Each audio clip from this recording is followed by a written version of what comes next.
Around the room. Thank you very Just much. please raise your hand. Sit that right there. Questions for Dame? First question right here on one. Bill Orem, the Oregonian. Damian, you said earlier today that you wanted to win one of these in your career. Now that you have, how does that feel? And then also, you know, when you think about the things you want to accomplish in your career, like I'm sure there's a range of things, but why was this something that was a goal of yours? I think this was a goal of mine because I think as a shooter, anytime you come into a competition like this, you want to win it. And I had done it 2 times before this, and I feel like I just didn't take it serious enough. You know, I wanted to just shoot my way to a win, and you know, I wasn't shooting the ball really disciplined. I was lazy.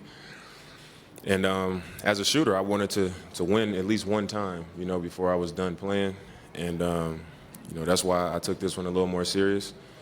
And just in that way, you know what I'm saying? Back left. To win it with that Weber State jersey in Utah, does that just make this so much more special?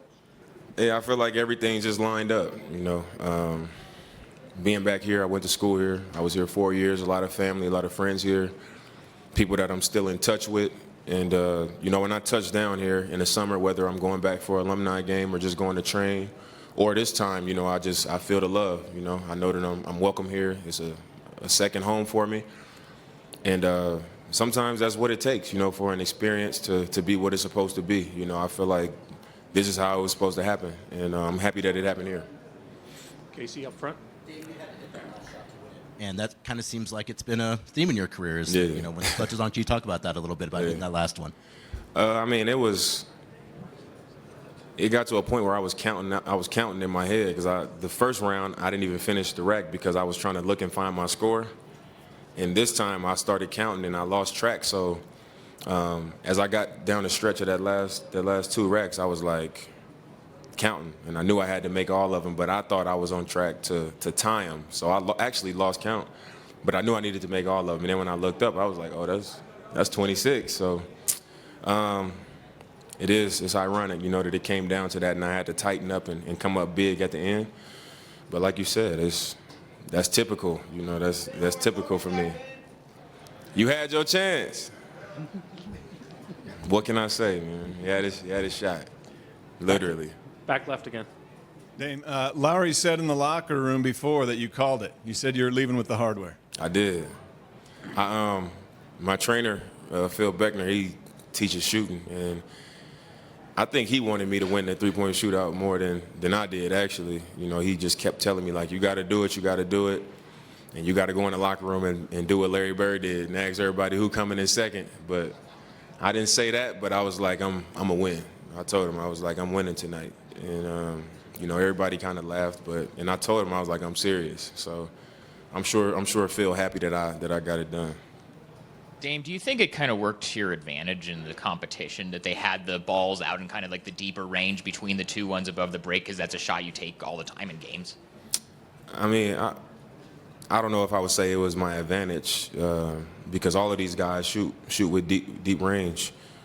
But for me, I was definitely eyeing those deep shots like, okay, if I can make at least one of those or both each time, you know, it'll give me a chance even if I, you know, miss on the other racks or miss some shots that I feel like I could make. I definitely was eyeing them as, you know, an opportunity to, you know, stay on track. But I wasn't looking at it like that's my advantage because they can't do it. I know they all shoot with deep range as well. So if anything, I was thinking that we all would be able to make them. I was more so thinking about my score. Like if I miss a couple shots that count for 1 point, maybe if I make one of these, it'll make up for it, and it did. Dame, I'm just curious, you having a career scoring year this kind of late in your career after a decade, does that give you confidence that you can play at this level deep into your 30s? I know I can. I mean, my game isn't based on, you know, being super athletic or anything like that. You know, I'm not the fastest point guard in the league. I play a quick game, a crafty game. I'm smart. I can shoot the ball. And I think being able to shoot the ball the way I can shoot it off the dribble, you know, off the catch, off screens, whatever, that's a weapon that allows you to play for a longer period of time. And then also being a student of the game, you're able to manipulate the game in ways that everybody can't do, you know. So for me, I know that I'll be able to play at a high level.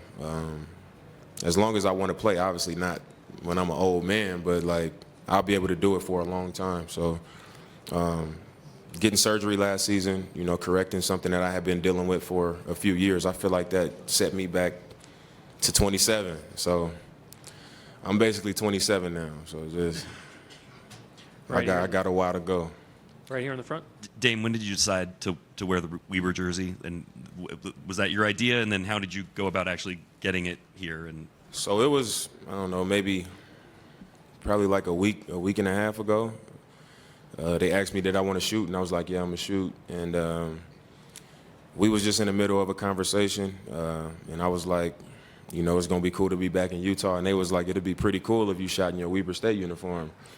And then I took over from there. I was just like, all right, let's design something. You know, let's do something different. And that was how we came up with, they put Dollar on the back of it. They kept my college number on the jersey.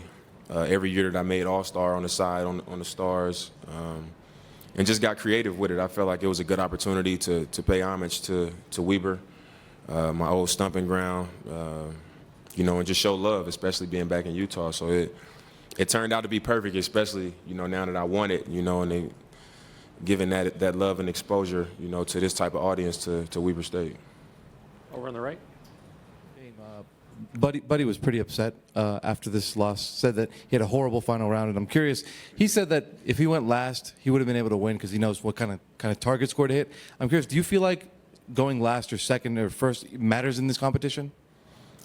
I mean, maybe. I feel like when I went last in the first round, I was over there like stiff, and I wanted to go last, but when it came down to it, I was like, man, I've been sitting over here for a long time. Like, I'm a little bit stiff. It's cold in here, so I'm not sure how much of an advantage it actually is. I know it gives you some level of comfort, you know, knowing that you got a target to go get. I mean, but in the last round, I didn't shoot last either. So, I mean, I don't know if that's an excuse or not, but Standing. I ain't go last. I know he was mad, though. I know he was mad. Standing. I know on he the was right. mad. Right here on the right. Dame, are there plans for the Weber State uniform now? What are you going to do with it? I was thinking about that earlier, and I don't really have no plans for it. Yeah. I'm not sure what I'm gonna do. I'm not giving it away though. That's just thinking. Dame, is this Keeping it. it now? Like, because Klay Thompson, when he did it, he said he was done after that. Now that you've got one, are you retiring from the three-point contest, or you maybe do one again in the future? I mean, I feel like I would want to just not do it no more, but as soon as I won it, I was like, I think I want to do it again. So, like, I don't know. Maybe we'll see. A couple times since you keep passing people on that three-point record about how you feel like Steph's the best shooter, but you should be considered right after that. Do you feel like this helps your case? I mean, I don't think so. Because when I talk about shooting, obviously the best shooters are able to win, you know, three-point competitions. But I just think when we talking about playing the game and the type of threes that get hit, how consistent you make them, how long you've made them, how you get defended, all of those things considered, and being able to shoot the ball the way we shoot the ball, I feel like that's just what I believe. You know, after Steph, we all know who and what Steph is as a shooter is just different. But after that, I feel like I'm right there in the mix with whoever else comes after that. Last question here on the right.